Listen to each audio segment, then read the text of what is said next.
Continuamos en Me lo dijo Adela. Bueno, estamos de regreso y a mí me da mucho gusto reencontrarme con Ricardo Pascoe, columnista, ex embajador de México en Cuba. ¿Cómo estás, Ricardo? La verdad es que ya hablábamos durante el corte, platicábamos un poco y recordando, ¿no? Aquellos tiempos. Algunas historias que tienen 20 años. 20 años, 20 Adela. años, sí. 20 años, Adela. La última vez que me entrevistaste fue cuando regresé de Cuba. De Cuba, si te claro. acuerdas. Sí, sí, sí. Fue hace 20 años, justamente. Y regresaste de Cuba pues porque pues, te despidieron, ¿no? Sí, me así decías hace un rato. Pues, Así sí, estuviste 2 años como embajador. Así es. 2 años, pero es que te toca un momento muy complejo, ¿no? El come si te vas, en fin. Pues un momento en que entró un primer gobierno no priista al poder. Y de hecho la encomienda que me dio el presidente Fox la noche que lo vi antes de salir para Cuba, fue que quería que yo mejorara la relación con la isla, que de alguna manera hubo roces en la época con Cedillo, encuentros con la oposición y el disgusto de Fidel. Él había hablado de que los niños mexicanos saben más del Pato Donald que de sus héroes. Sí, sí, sí. O sea, si te acuerdas de toda esa historia, ¿no? De esa época. Sí. Entonces, bueno, la idea de que me dio Fox, la encomienda concreta que me encargó era mejorar las relaciones políticas y económicas. Y entonces fui complacido con esa misión, sabiendo que era una tarea compleja, pero convencido de que era posible y que era necesario. Aunado a una situación estratégica que se dio en ese momento, que lo menciono porque tiene un poco que ver con lo que está pasando ahora hoy. Y es que Fox había establecido una muy buena relación con Fidel Castro, personal. Él había viajado a Cuba cuando era gobernador de Guanajuato, habían tenido una relación muy, muy buena, cercana, y al mismo tiempo Fox tenía una muy buena relación con el presidente Bush. Dos granjeros, botas, sombreros. Rancheros. De hecho, Bush hizo su primer viaje internacional aquí a México, al rancho de Fox. Entonces, mi reflexión sobre eso era de que en ese contexto, México tenía todas las condiciones para ser un excelente interlocutor. Para mediar, sí, claro. Para mediar, para crear buenas condiciones, un diálogo distinto, buscar soluciones a la relación bilateral. Bueno, finalmente no se dio, como sabemos, las cosas fueron por otro camino, más bien de confrontación, y yo siempre lamenté, no por coincidir con Cuba, sino porque me parecía que no era el papel de México, ¿no? Ser antagónico para con Cuba. Como también te diré que tampoco es el papel de México el que anunció ayer el presidente López Obrador en el Zócalo, que es rendirse ante Cuba y adjetivar a Washington, que tampoco ese es el papel. Entonces son como los dos extremos. Lo que hizo Fox, que era finalmente crear un antagonismo innecesario, en mi opinión, como también tampoco lo que está haciendo López Obrador, que es rendir esa pleitesía absolutamente innecesaria, melodramática y poco reflexiva en términos de la historia y lo que requieren los países de lo que hizo ayer en el Zócalo. Entonces, lo pongo simplemente como elemento de la discusión, como contexto, que hay que entender por qué es tan compleja la situación y por qué lo que hizo ayer López Obrador contrasta con lo que han hecho otros y con lo que creo que se hizo en la época en que yo estuve de embajador, y que en ambos casos me parece que fueron equívocos de México. porque tan equivocado lo que Pues quiso. sí, porque generó una tensión, ¿no? Y tensiones que no te resuelven el problema, Claro. que es buscar un diálogo fructífero. Y tenía la oportunidad. Absolutamente, absolutamente había las condiciones para ello y se perdió la gran oportunidad. Y bueno, quienes curiosamente construyeron puentes, y esto es una lección para diplomáticos, pero también para hacedores de la política, que es que Obama y Raúl fueron capaces de crear un canal discretísimo de negociación que terminó con un anuncio que sorprendió al mundo. Pero ya lo tenían armado, ya lo tenían hecho. Y fue una excelente negociación desde mi punto de vista, especialmente para los cubanos, porque la exigencia hacia Cuba era abrir su economía, pero no era la exigencia de que cambiara su sistema político, un poco al estilo vietnamita, en mi opinión, como hacer economía de mercado, pero tú mantén tu control que tienes ahorita, a ver qué sucede en el futuro. En el fondo, Obama aceptó eso. ¿Pero qué sucedió en el fondo? No, lo que sucedió es que lo echó a perder Fidel. En el Congreso del Partido Comunista Cubano, en marzo o abril del 2016, llegó Fidel y le exigió al Partido Comunista Cubano que echara atrás el acuerdo que su hermano había pactado con Fidel. Es decir, y ese hecho es importante porque te refleja una división que subsiste en la dirección política cubana. Hay quienes creen que hay que abrir y están convencidos, de hecho.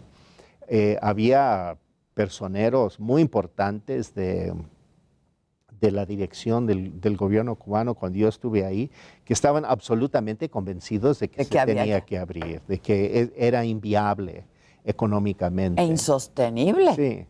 Y había la línea dura que sostuvo Fidel, de que no le vamos a pedir nada a nadie. De hecho, en ese congreso hay un famoso discurso de Fidel, que es su último discurso, porque en noviembre decide morir y se murió y dejó a Cuba sin soluciones.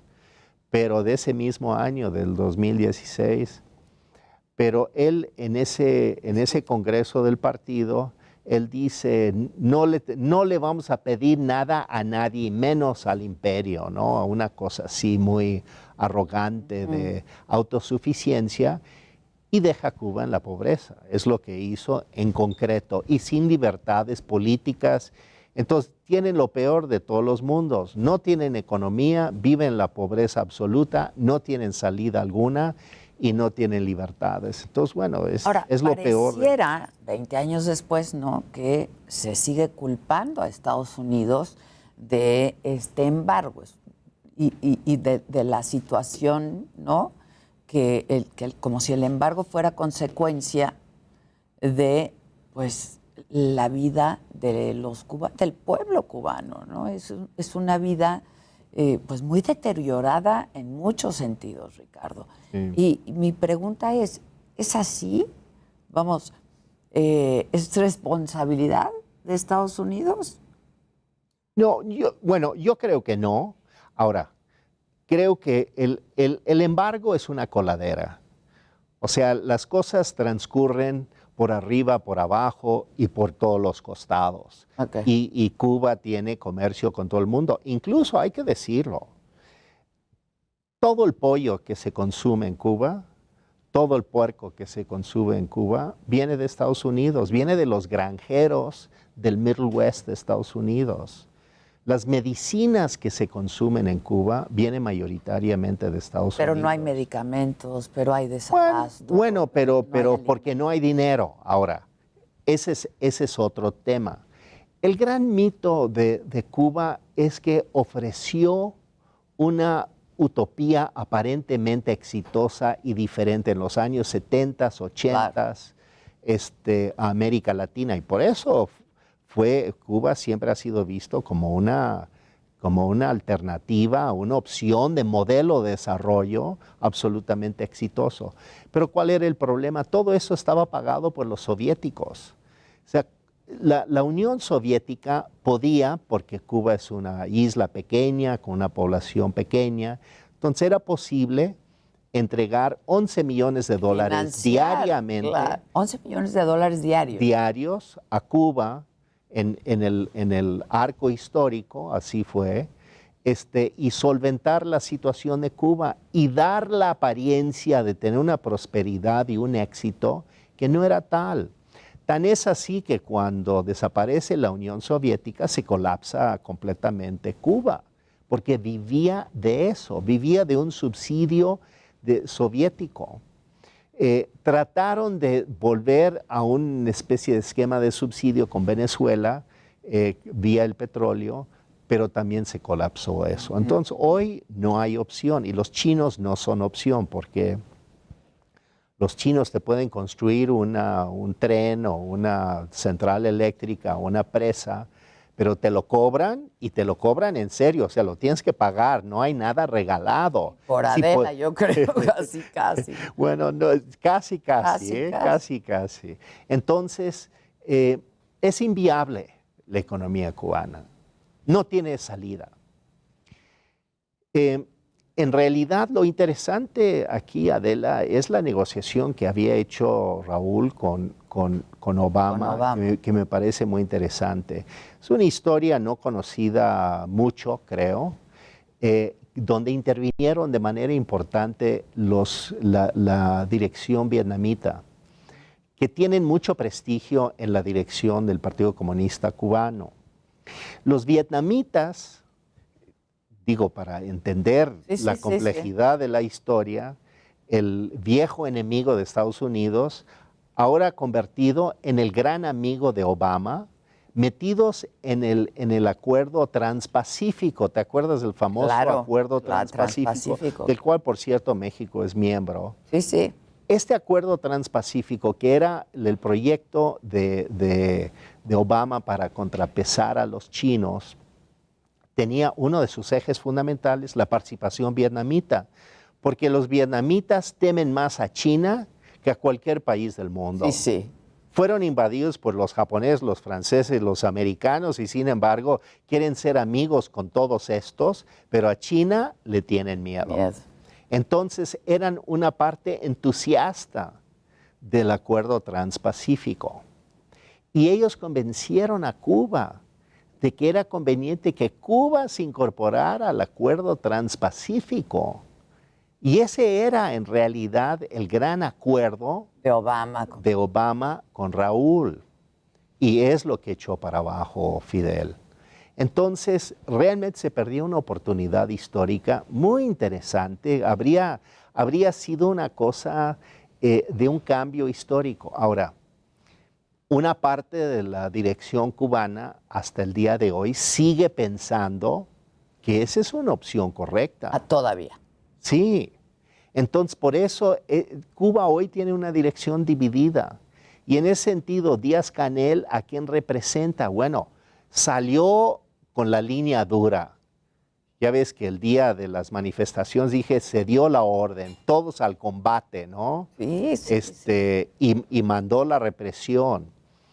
Pero dentro de la dirección cubana no estaban muchos de acuerdo con lo que él hizo. Y pensaban, bueno, uno, que en todo caso, si lo vas a hacer, no lo dices. Y menos en la televisión y que todos te graben y que todos digan, bueno, este es un represor, porque Díaz-Canel será para la historia un represor. Entonces es el mismo Díaz-Canel que López Obrador invitó a hablar en frente de las Fuerzas Armadas mexicanas.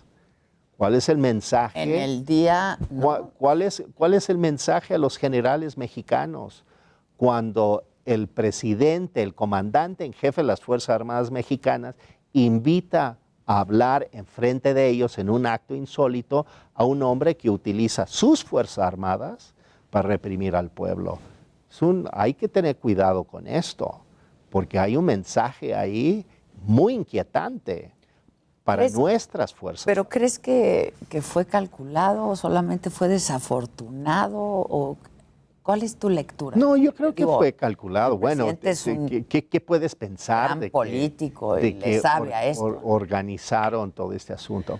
Bueno, yo creo que la intención de López Obrador no es tan... No, él sabe que no va a convencer a Biden de nada gritándole desde el Zócalo. Sí, sí, sí. Él Con el manda... embajador de Estados Unidos ahí también de invitado. Él manda a sus emisarios a Washington la semana anterior a discretamente discutir y acordar con los americanos, por ejemplo, la política migratoria, Sí. que es agarrar a palazos a los migrantes. O sea, pero eso no lo dice. Pero a los haitianos, pero a los... Sí, a todos.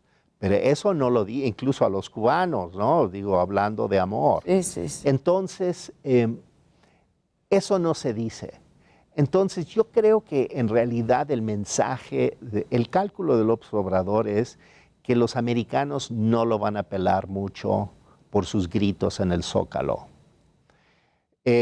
Pero piensa que toda América Latina lo va a amar por ser este defensor de la soberanía y el latinoamericanismo nuevo, renaciente, este renacimiento del espíritu de independencia de nuestra zona, etcétera, etcétera. Piensan en la Cancillería mexicana y en la casa, el Palacio de Gobierno, que viene un renacimiento de la izquierda en América Latina, que viene una oleada de izquierda en América Latina y que López Obrador va a estar a la cabeza. Al frente. Es como si fuera el nuevo Bolívar, Ya. el nuevo Fidel Castro, el nuevo Martí, el nuevo lo que quieras, ¿no? O sea, se consigue, porque él fantasea con eso, Sí, evidentemente. Ya se ve, dice que nunca quiere estar en una estatua. Entonces, cuando dice que no quiere estar Es porque quiere estar, claro, ¿no? claro. Entonces ya se ve montado en un caballo con su sable desenvainado y su quién sabe qué, ¿no? O sea, la gorra de la Revolución Francesa en la cabeza. Pero es una fantasía más, porque ve nomás lo que acaba de suceder. Es otro momento histórico. No, pero además ve lo que acaba de suceder en las elecciones en Argentina el domingo pasado. Su gran aliado, más firme, más cercano, Alberto Fernández, presidente de Argentina, acaba de recibir él y Cristina Kirchner y todo el peronismo argentino una súper bofetada en la cara, un rechazo absoluto, dicen ellos mismos, de las clases medias argentinas. Pero ellos reaccionan de otra manera, ellos lo han tomado como una crisis absoluta y lo es, porque es un rechazo a su modelo. Entonces, ¿qué izquierda ascendente en América Latina? Por favor, no es el caso, es una fantasía. De Venezuela. Entonces, sí, Venezuela, Bolivia, Nicaragua y Cuba, nuestros mejores amigos. ¿Qué es eso? No ofrecen absolutamente nada. Entonces, yo creo, a mí me preocupa muchísimo pensar de esta dinámica, de que la política exterior se fundamenta en una fantasía política, en una fantasía de algo que no está sucediendo, pero que ellos quieren que suceda. Es como el viejo conflicto entre tu ideología y la realidad. Bueno, yo voy a obligar a la realidad a ajustarse a mi ideología, ya no me importa nada, ¿no? O como lo que dice Woody Allen, ¿no? Si estos son mis principios, si no te gustan, te los cambio por otros. Por otros, sí, claro. Pero está muy complejo, ¿no? Ahora, pues esto a la Casa Blanca, lo de ayer, pues no le preocupa, ¿no? Vamos, ¿no? Yo creo que no excesivamente. Okay. Yo creo que lo anotan en la libretita que tienen que se llama México, ¿no? Okay. Como muy bien, ya escuchamos el grito ahí desaforado en el Zócalo mexicano y vamos a ver cómo se desenvuelve. Pero yo tengo la impresión de que no es un elemento que va a distorsionar la relación, a menos de que sucedan otras cosas más importantes. Y ahorita lo que quiere la Casa Blanca es que López Obrador siga haciendo lo que está haciendo, que es moliendo a palazos a los migrantes para que no crucen la frontera. Porque es lo que ahorita le preocupa, le ocupa, ¿no? Eso es lo que le interesa. Claro. Ahora, pero ahí está latente. Pero si no somos lacayos de nadie, dijo el presidente. Pues sí, es su estilo y yo me imagino que también hay ciertas risas sardónicas en la Casa Blanca al escuchar estas cosas, ¿no? Pero no quiere decir que no lo tomen en serio. Sí, claro. Quiere decir que se apunta en la libretita que se llama México y veremos más. Archivo México. Oye, esto está pasando ahorita en la Embajada de Cuba en México. ¿Quién está ahí, Gerardo? ¿Cómo estás, Gerardo? Muy bien, mi querida Adela, Ricardo, excelente mañana. Y ya tuvimos algunos roces justo a las afueras de la Embajada de Cuba en México, que se ubica sobre la avenida Presidente Mazarik, ya muy cerca del anillo periférico. Llegó un grupo bastante reducido a manifestarse en contra de la visita del presidente Díaz-Canel a la República Mexicana. Sin embargo, se encontró con este contingente mucho más grande que prácticamente le está dando la bienvenida al presidente de la isla. Están integrados por la Frente Popular Francisco Villa, Sindicato Mexicano de Electricistas, el Partido Comunista, que llegó hasta este punto. Cabe mencionar que esta situación generó algunos roces y de hecho las personas que venían a manifestarse en contra del presidente cubano se han retirado debido a que sencillamente se vieron superados en números. Tuvimos algunos roces y de hecho van a levantar una denuncia ante el Ministerio Público, puesto que dicen que fueron víctimas de robos. Y nuestros amigos en próximos minutos van a utilizar la avenida Presidente Mazarik. Es prácticamente imposible hacerlo, puesto que ya tenemos muchos manifestantes, dispositivos policíacos y de hecho vallas metálicas protegiendo la embajada que se ubica en el número 554 de la calle Presidente Mazarik. Habrá que buscar vías alternas. Homero va a ser una muy buena opción para evitar esta zona en conflicto y cabe mencionar que en estos momentos el presidente de Cuba está justo al interior de la embajada, en este punto donde tuvimos algunos roces hace escasos minutos. Por lo pronto es el reporte, vamos a seguir muy pendientes. Sale, gracias, muchas gracias, Gerardo. Tú conoces muy bien la isla, Ricardo. ¿Cómo está el pueblo cubano, no? Porque luego, pues parece que todo es mentira, lo que está documentado, ¿no? ¿Cómo está el pueblo cubano? No, hay una gran desafección y un eficiente aparato de control. Entonces, si tienes una población reducida, además atrapada en una isla. Sí, yo nunca había vivido en una isla, es una experiencia diferente, ¿eh? O sea, no es lo mismo tierra firme, aunque esta tierra no es tan firme y tiembla cada ya ni digas, ya ni digas. Pero esto finalmente es tierra firme. No, una isla, la psicología de isla es completamente diferente a lo que uno pudiera imaginar. Esa imagen de la gente sentada en el malecón mirando hacia el horizonte te describe la isla. Es una isla que vive en una fantasía de qué hay detrás de ese horizonte, sí, ¿no? Y entonces es una psicología de reclusos, o sea, porque estás recluido en la isla. Aislado. Ves por la ventana allá afuera, te imaginas qué podría ser irme de aquí, liberarme de esto, y después encima de eso, pues tienes un gobierno que no te permite expresarte ni tener libertades. Represor. ¿No? Ricardo, siempre es un gusto platicar contigo. Pues espero verte muy pronto y muchas gracias. Gracias, Adela, por eso. Gracias. De verdad, gracias. ¿Hacemos una pausa o vamos con...? No, vamos a hacer una pausa y regresamos. No se vayan.